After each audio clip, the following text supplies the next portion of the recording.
Hello, everybody. Here I am again. Life's really hard sometimes, and sometimes you just want to run away and go on an island and just be on your own for a few minutes, don't you? Today, I want to talk about finding your happy place. And this isn't really a place. It's a place where, when you're in that place, you're a little bit more happy. And I want you to write down after this podcast, where are your happy places and how can you get to them? Because part of coping with everything is having a little bit of respite, like having a sanctuary. It's like if you're trying to run a race, you need to have a stop every now and then, have a breather, have a drink, sponge down, and then off you go. You can get through it better if you have these little happy places to go to. I remember I was talking to somebody years ago and they just said, I just like to go to my happy place. And I said, what do you mean? They said, well, it's a place that I go, that when I'm there, I'm happy. And I go there when my life is really unhappy and it's really miserable and difficult and stressful. And I just go to my happy place.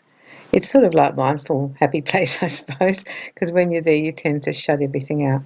I want you to start thinking about where is your happy place. Now, there'll be certain variations of it. There'll be a physical happy place. Perhaps you like to go to a certain park, sit there and watch the ducks. Perhaps you like to go to a nice restaurant, that's your happy place. It could be a beach, it's your happy place, or maybe in the spa, sitting in the spa is a happy place. And these are like physical places that you go to. And I want you to write a list out of your happy places. Now, some of those places you were happy in them before, and that's why when you go back there, you're happy again. And some of them bring some happiness to you, especially when it's concerning food. So if you like to go to a special ice cream place or a Thai restaurant, you have a favourite fish and chip shop, when you go to that place, I want you to think, this is my happy place. And while I'm here, I'm going to be a bit happy and shut out a bit of the world and just be happy eating my fish and chips or having my glass of wine in the special restaurant or bar that I like. We need to focus on going to these places, and particularly when we're going through very tough times, it's okay. We're allowed to be happy for a while, even if, like, someone in our family is seriously ill, maybe even dying. We're allowed to go to these places and just sort of be there. We're not going to be as happy as we normally are. Of course we're not, but I want you to write down your happy places. The next thing I want you to do is write down your happy things that you do. This is the doing happy places. Is it that you feel happy when you walk or you run or you swim? Do you feel happy when you're dancing? Do you feel happy when you're cooking? Whatever these things are that make you happy when you're doing them, I want you to think of those. It could be just watching Netflix. It might be just hanging out with your friends. That's a place and also a happy place emotionally to be with your friends. If it's just being with your dog or your cat, spending time with them, that's also kind of not a place, but a place in which you are happy. So think about these places from different points of view. One's physicality and one's like an emotionally happy place, and it's very satisfying to do it or to be engaged in that activity. Activities can often make us happy, like gardening, going buy some more plants, going to the art gallery, whatever it is that we really love, painting, drawing. These usually aren't chores. They can include chores if the chores make you feel happy when you've achieved it, when you've fixed up the car or fixed up the broken fence. That can actually make you happy because there's satisfaction with it. The other place to go is the emotionally happy place, and that's where you fill up your mind with happy thoughts. Your thought forms become really happy and very positive. You remember when this happened and that happened. You might get your camera out and have a look at some photos. And while you're doing that, you feel happy because you're looking at that trip that you went on or that outing or that wedding that you attended. So these are like an emotional feeling of happiness that you have when you were there. It was a really pleasant experience for you emotionally. And so when you look back on the pictures of your children or grandchildren or friends or places, you're going to have that really happy feeling. The other place to go is thinking, to think happy thoughts, to think I'm getting better, I'm getting more healthy, I'm really proud of myself because I cleaned the fridge, because it took me so long to clean the fridge because I hate cleaning the fridge. Whatever your thing is that you can feel happy about. I'm happy that, I have this life, that I'm not sick, And these are your happy thoughts, and that's a happy place to go, where you count up all your blessings every day, all the good things that you have. This counters the negativity in your life by thinking that way. Instead of focusing on what you don't have, you focus on what you do have and then be grateful. And that creates like a happy place for you mentally to live in. Therefore, you never really feel deprived, you always feel abundant.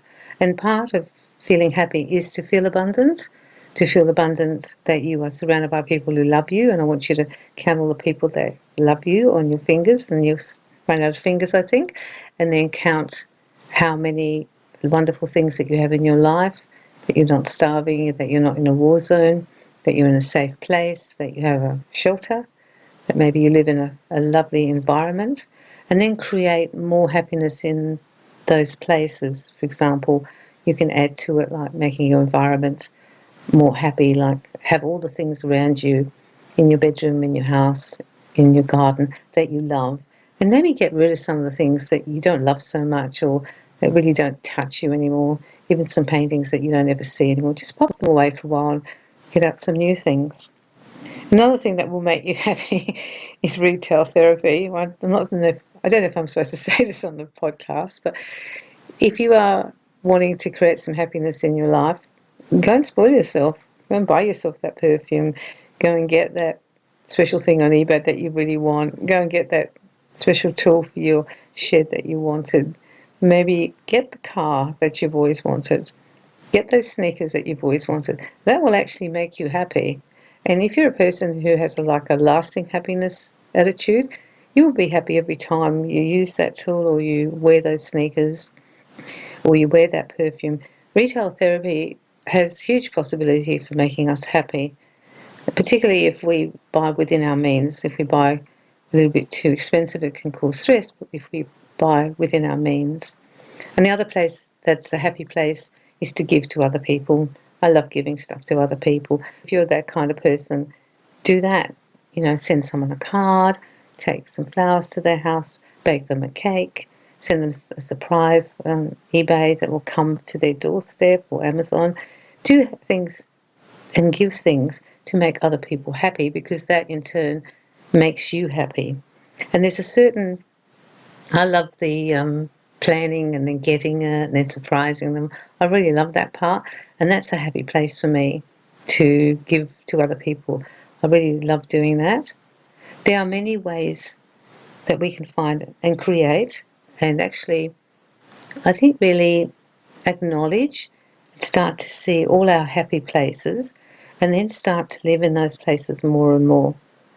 Especially if you're having difficulty, go and live in there sometimes. Go to those places that we talked about tonight. I want you to make yourself a happy list of the places and the people that make you happy when you're with them, because that's also another thing to consider. Who are the people in your life who make you feel happy? Be with those people more, maybe less with the other ones who are whinging and complaining and cranky and quite difficult to sit with and negative. Be with the more positive people who make you more happy. And the last thing I want to talk about is faith. Whatever your faith is, you may have no faith, but if you're a person and you do have faith, then talk to your God, pray to your God, whatever you see the universe as, because we're all different and we're all on different paths down here. But that is also your happy place. Your church, your beliefs, your prayers, your meditations, your connection to spirit, these are all your happy places. And that's a good place to go for solace and for peace and for happiness. I want you to do your lists. I want you to really start thinking about all the things that are your happy places, and then start to really embrace that part of your life, because it's going to make you feel more happy. And we need to be happy. We need to feel grateful. We need to feel abundant, because this has such a positive effect on our physical health, our emotional health, our mental health, psychological, and also we're much better people to be around if we are happy a lot of the time. I really enjoyed doing this podcast. When that person talked about their happy place, it really opened up a lot of thought for me. And I want you to go away and think about your happy place and to spend much more time in your happy place and be very present and mindful that you are there now. For example, if you're having a shower and you love to have a hot shower, when you're having that shower, that's kind of a happy place, isn't it? It doesn't have to be that you have lots of money or you have, the best car or the best house, even the best environment or suburb. You have to be able to find what creates that happiness for you and really enjoy it.